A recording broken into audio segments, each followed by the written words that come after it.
Welcome to Renewed and Radiant Podcast. This is where we have the real and raw conversations. So if you're ready to rise into the woman you were created to be, you're in the right place. And together we can design a life you love.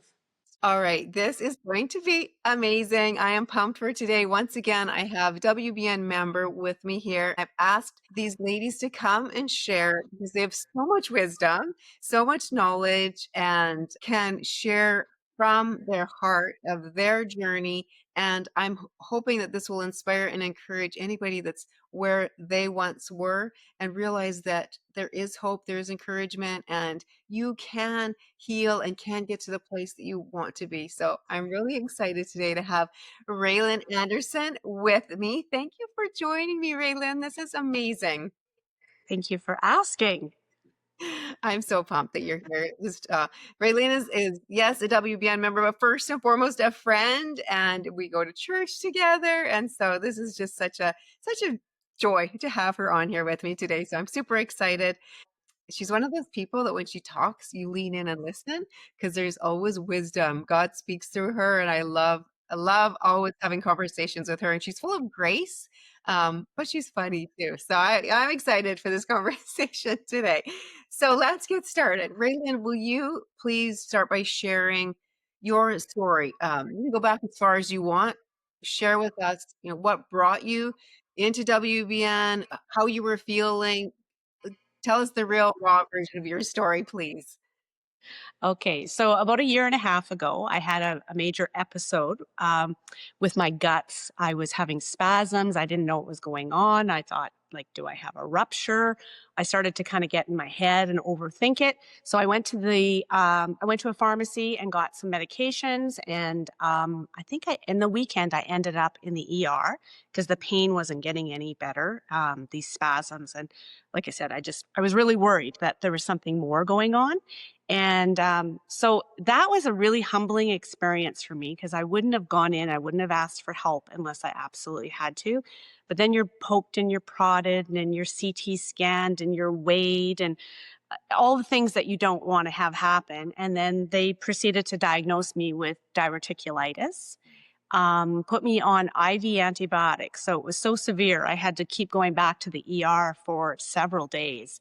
They had a port in my arm and to keep pumping me full of antibiotics. So I know that that is a really bad infection. And obviously, when I looked back, I'm like, I was ignoring a lot of symptoms and just kept going. So I needed that episode to happen in my life for me to stop because I'm kind of a proud person and I don't like to ask for help. And so, yeah, it was just really humbling time in my life. And so after that, they started fasting me. They said, fast and give your guts a rest.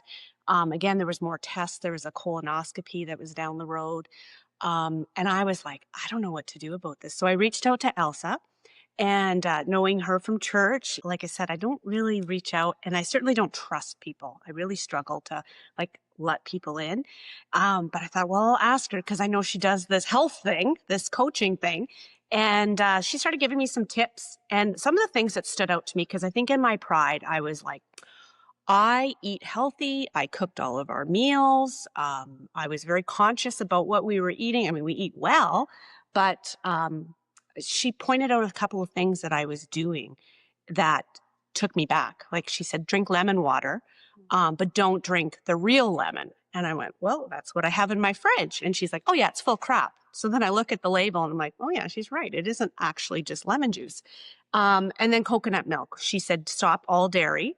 And because I'm a coffee person, so I needed to have my morning coffee with my cream.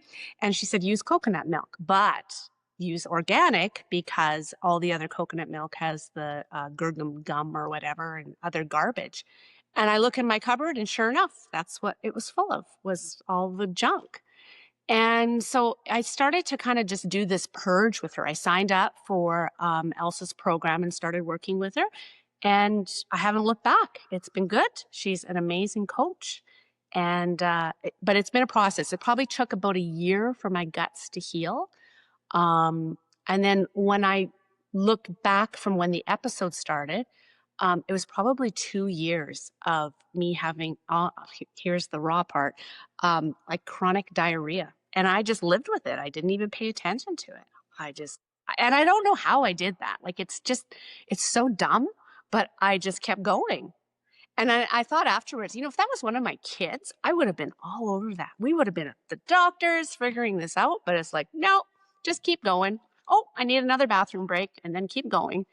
And yeah, so it's like silly, silly. I love what you pointed out. About if it was one of our kids, we would be right on top of it. We'd be, oh, let's fix this, let's help them. When it's ourselves, we tend to just push through. I can do it. This is no big deal. I'll just keep going because I need to keep going because everybody needs me. So I'll just Mhm. push through. But it starts with a whisper and it gets louder and louder and louder until we actually have to do something about it. Yeah, for sure. Yeah, and I And absolutely had to do something about it. So even the night that I was having all these spasms, it was it was my husband's birthday. And so where I'm putting a birthday supper on, I couldn't eat. And I'm like, I gotta lay down. I'm having like it was like a contraction. And I'm like, but we'll carry on with the birthday party. exactly. Type A, just push through. Just keep going. Yes. Yeah. And it's interesting how those kind of things will sneak up on us slowly, slowly gets worse and worse and worse. And then bam, like this needs to be dealt with. And that was like, that was severe. That was scary when you came to me and explained to me what you'd been through and the having to be on the steady antibiotics and like this is not a small thing. This could actually can lead be life threatening. It really can. But you were so good about just responding and trying what I said and actually doing it. And it's amazing to me how we're created and how the body is designed to heal. Yeah, for sure. And I'm surprised how long it took to heal. Because I do notice now, I'm a year and a half after, I can start to eat a few of the foods that would really set me off. I can have a little bit and I don't have a full blown episode. I can tolerate them, right? So that tells me that my guts are healed. Like if you want to have a slice of cheese on a salad or something like that, I can do that now without dying in the bathroom. Yes, that's awesome. When we take care of it, it will actually heal so that we can occasionally give it those things. But especially dairy is so inflammatory. So it makes sense that that's going to react with our guts. Right, right. So, and then I just realized how much it affected everything else. It affected, I mean, I've had weight loss, which is great. I wasn't um, really fixated on a number, but we always love to lose a few pounds. And I've got great energy, mental clarity, um, just I guess just feeling positive and optimistic, energized. Yeah, it's just affected every aspect of my life, from my relationships, my marriage, my faith, everything. That's amazing. Why do you think that is? Um, well, no, I look back, like I think the Lord's been doing a work in me for a long time. And like I said, I know that I struggle with pride. It's not like I mean, maybe it is arrogance, but I'm a people pleaser. And so I want everybody to like me. I want everyone to think well of me. And so you get on that machine and then you don't reach out for help. You don't ask, you don't. And yet it's so silly because the people I'm most drawn to are the real people, the people who are vulnerable and honest. But it's so hard for us to do that. And I guess it comes from a fear of judgment. So yeah, I think he's been working in me that whole sense of dying to yourself. It's a scriptural concept. And so even like just dying to my pride and being real. And a lot of times he's got and it hurts, in all honesty, strip everything away. And so I can look back on seasons in my life and say, oh, yeah, he was stripping a lot of stuff away there. And boy, I don't want to go back and do that again, but I'm so thankful I'm on the other side of it. And so, yeah, we have to just like let him work. That's awesome. So good. I totally understand about the fear of judgment and fear of people. Man, I struggled. And I'm not saying I'm totally over it because I still think about, oh, what's that person going to say or think? But Mhm. it's sure not a stronghold like it was at one time in my life.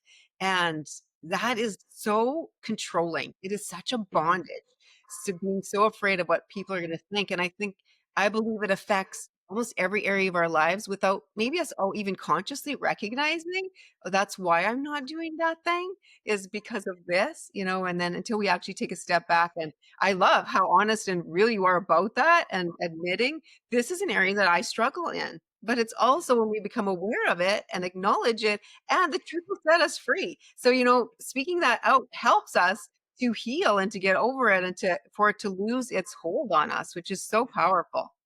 Yeah. Well, and I always thought of like proud people as kind of jerks, right? So I don't want to, I never wanted to say, oh, I struggle with pride. But ultimately, that's what it is. I actually think us in the West, generally, there's a spirit of pride over our whole nation. And we really struggle with that. And I mean, Jesus, how many times did he tell us to humble ourselves? Humble ourselves. I mean, there's a reason why he said that. Humble yourself, like be real and honest and that's where freedom is. It's on the other side of that. But when we think we can do it ourselves or do it by ourselves, I get myself into trouble every time. Yes, don't we? It reminds me of that scripture of I have it up on my fridge. Come to me, all you who are weary, cast your anxieties on me.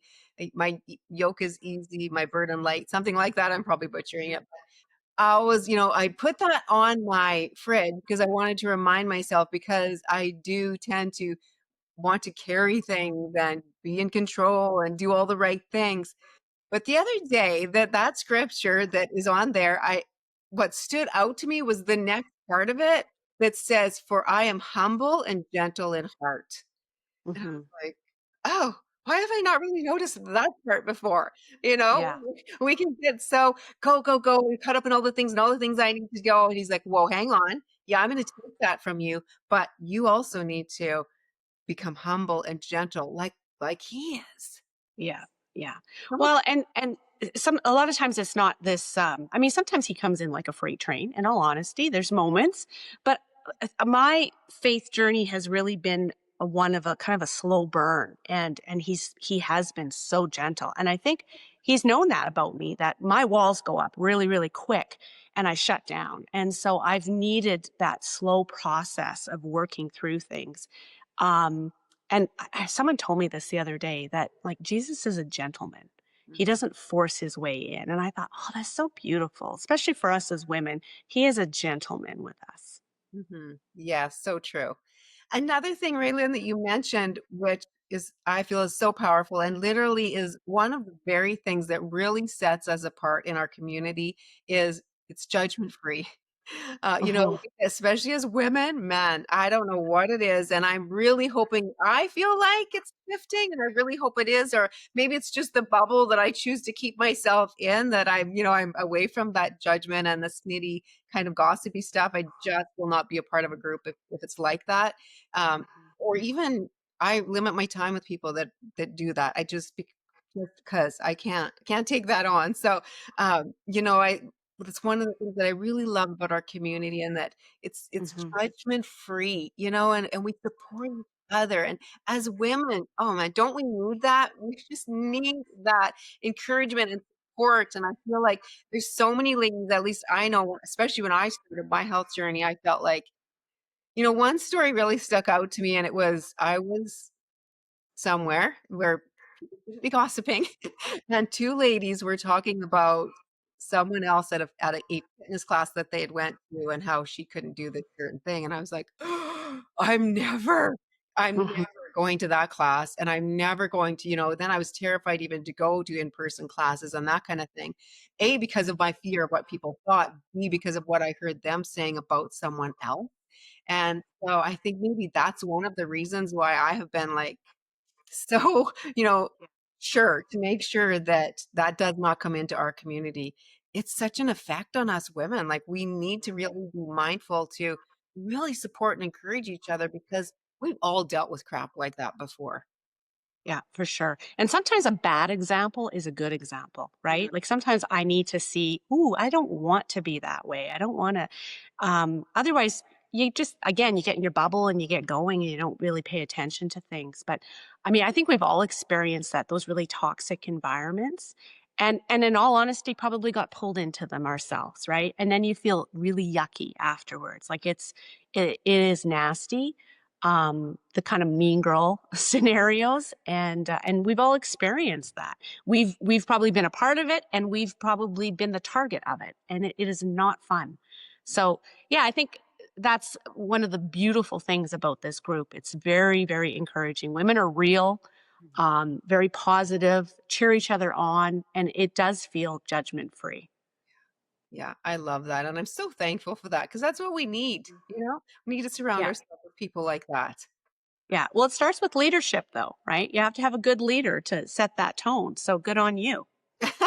Well, thank you. It's because, like you said, I've been on both sides of it. I've probably been the one that started it, and I've also been Mhm. the one on the brunt of it. I know how yucky both sides feels. That's not nice. Yeah. Yeah, No, yeah. no, for Awesome. sure. So, Raelynn, what would you say is one of the biggest things that you experienced by working in our program that surprised you or that you weren't expecting? Probably how it affected relationships, in all honesty. Mm, I mean, you just think, oh, okay, I'm gonna, get my health back in check and I'll do some exercise and change some food and I'll feel better, right? And so, I mean, that obviously happened, but I don't think I realized how bogged down I was, like emotionally, from just not having energy for grandkids or mm, for kids, being patient with people, um, being positive. Like, I think I tend to go to the negative. I tend to be kind of a glass half empty person a lot of times. And so I have to really kind of fight against that.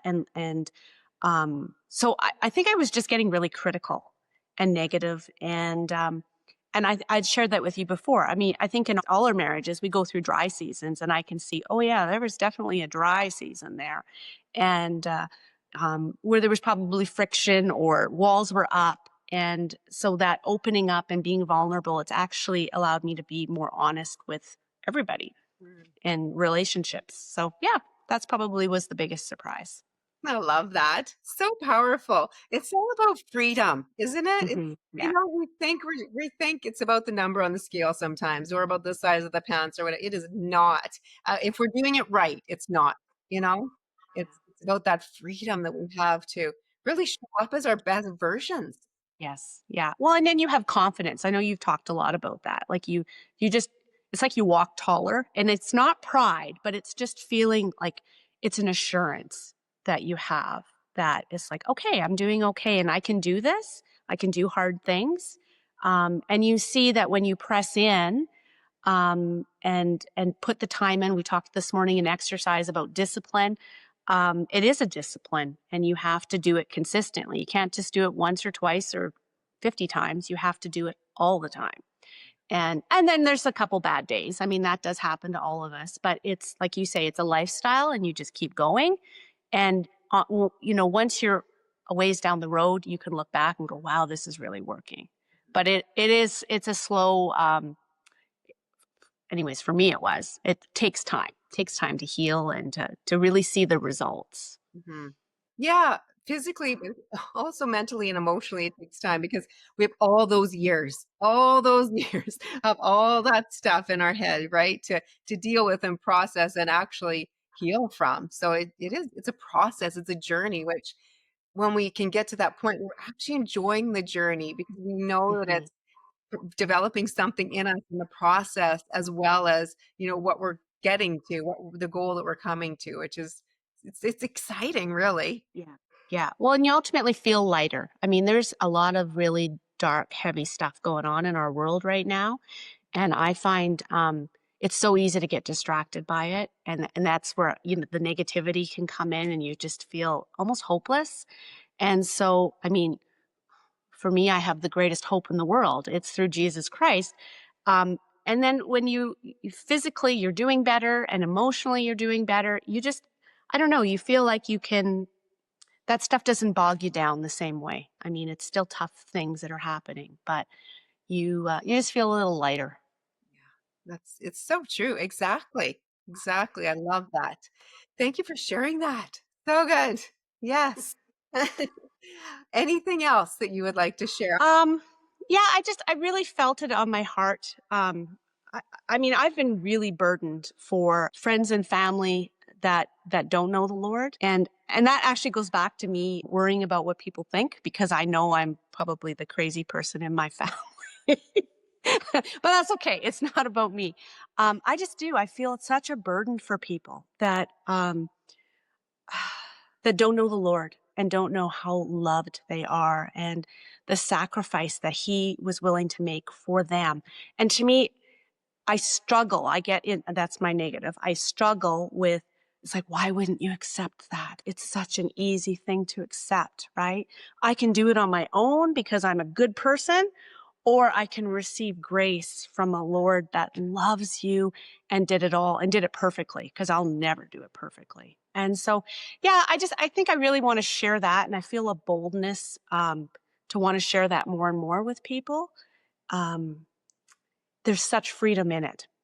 And again, feeling lighter and just hope, the hope that you have for as you move forward and go through this crazy life. It's a journey and a roller coaster, but Yeah.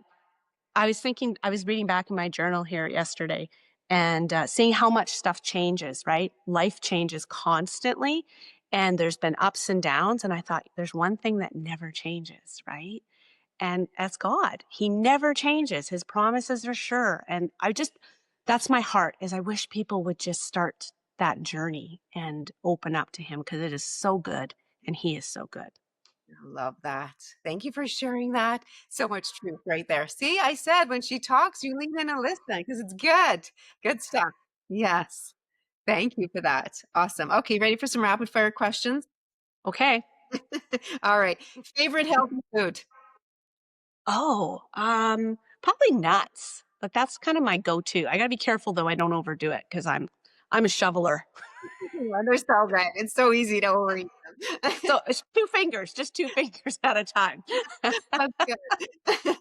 Um, Favorite place you've ever traveled to? Oh, Israel by far. Yeah. That's awesome. So cool.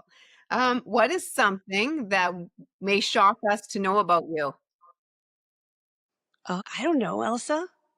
What would Uh, shock you about me? what surprised me when after I knew you for a while, and then I was like, oh no, what have I said? Is that you're a psych nurse? Oh, okay. Yeah, well, I was. I'm legally I can't call myself one anymore because I've let my license go. But yeah, I worked for many years in mental health. So I Amazing. always tease Bill that was why I married him. I was building my clientele. That's good. Oh, I love that. So, okay, I'm going to give a few takeaways from our conversation here, and then if you could share one practical step that someone could take today, if they're like where you were or can relate to what you're saying in any part of that, one practical step that they could take like right now to get started towards a goal that they have. But first, my takeaways are as a type A type person, a person who likes to push through that we often do, is to take time to stop and listen to what your body is saying. Take time to stop and listen to those whispers before it gets so bad that you're in the hospital on intravenous or whatever it is, before it's an extreme case like that. And another one is, you know, treat ourselves like we would treat someone that we love, like our children, our best friends. Do the same for ourselves. And then also working on being a part of a positive community, I think is huge. And as women, we need that. So I would say those are my three big takeaways from what you shared today. What is a practical step that someone could take to get to where starting today to get to moving towards their goals? um, I think like the biggest one for me, my obstacle was humbling myself and asking for help, reaching out. And that first step is so critical to have someone on the other side that listens and doesn't judge. And then that just starts to open you up. Um, yeah, and then just starting small, writing out your goals. I think journaling them is a really good one. And to set small little goals that you can obtain every day, because I think success is really important to us, that we feel I don't look at the mountain I have to climb. I just look at the 10 steps I need to take today to get towards it, and check the box. Big old swoosh is a very encouraging thing to do when you are successful. We like to be successful. And I guess you said one takeaway, but yeah, I think we're not meant to do life alone. We're not an island. We are supposed to be in community. And that, the community with Elsa's groups and working out together, we hold each other accountable. Community is church. Community is our family. We are meant to do life together and to celebrate one another. So, yeah. Awesome. I love that. Yes, yes. Okay, this has been awesome. Anything else you'd like to add before we finish? No, I think just a hearty thank you to you. You've been a huge part of my journey, and so I am so grateful for you. I thank you and treasure your friendship and your encouragement. And you're so good that it's been coined in our family as a phrase. My kids will tease me; they'll be eating a carrot stick and they're going, "It's so good," and because that's Elsa says "so good" all the time, so I've picked up on it. And so they love teasing me. They'll eat something really bad and they go, "It's so good." Or they'll say, "It's Elsa approved." Is that Elsa approved? They'll take pictures of me and threaten to send them to Elsa. So we have lots of fun at Elsa's expense, but we love her and I love her. Yeah, I just appreciate you so much. And I appreciate that you have a good sense of humor. And I always say the people I tease the most are the ones I love the most. So yeah, I thank you. I thank you for your friendship and the change that you've walked through with me in my life. It's not just affected me, it's affected everybody in my circle. So My pleasure. It's been amazing. You're awesome. I just love you and appreciate you as well. So it's so great to, and when you said that you're a glass half empty person, I'm like, I never see that. So you must write it well or something because it's a lot of self-talk, a lot of prayer. It's like, okay, stop it. that's good. Always growing. Yes. Yeah, yeah, That's for sure. awesome. All right. Well, thank you so much, Raelynn. I just have loved this conversation. I knew that would be amazing with you and that we would get wisdom and knowledge from it. And so I just really appreciate that because we're all just working to design a life we love and we can do it together. We don't have to do it alone. So thank you for sharing your story. Yeah, thank you. Thank you for tuning in today. If this episode spoke to you even in the smallest way, would you do me a quick favor? Hit that subscribe button so you never miss an episode. Leave a like or a review because it truly helps the message reach more women who need it. And if someone came to mind while you were listening, share this episode with her. You never know. Your share might be the spark that changes her entire season. I'm grateful you're here, walking this journey of renewal and radiance with me. And until next time, keep choosing to design a life you love.